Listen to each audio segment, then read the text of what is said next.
మద్యం సిండికేట్ వ్యవహారంపై రాజమండ్రిలో పెద్ద రచ్చ నడుస్తోంది. ఎంఆర్పీ కంటే ఎక్కువ ధరకు మద్యం అమ్ముతూ కల్తీ మద్యాన్ని ప్రోత్సహిస్తున్నారంటూ వైసీపీ ఆరోపిస్తోంది.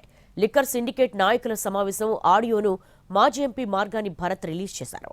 దీంతో ఏఐతో క్రియేట్ చేసిన ఆడియో అంటూ టీడీపీ మండిపడుతోంది. రాజమండ్రిలో లిక్కర్ సిండికేట్ వ్యవహారం పొలిటికల్ హీట్ పెంచింది.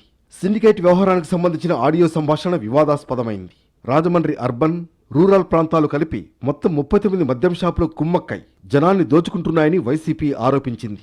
ఈ మొత్తం వ్యవహారాన్ని టీడీపీ నగర అధ్యక్షుడు మజ్జి రాంబాబు నడిపిస్తున్నారని మాజీ ఎంపీ మార్గాని భరత్ ఆరోపించారు.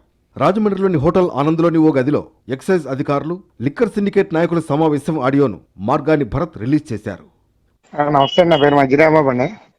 నమస్తే సార్, చెప్పండి. నమస్తే. ఈవినింగ్ 5కి ఆనంద నివాస్ లో మీటింగ్ పెట్టారండి.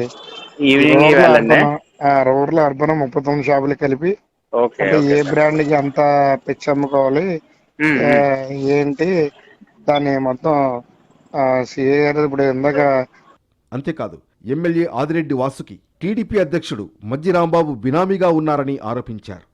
నవ్వొస్తుంది కూడా. బైలాలు రాసుకుంటారంట, ఒకళ్ళు బెల్ట్ షాప్ పరిధిలో ఇంకోళ్ళు దూరకూడదంట.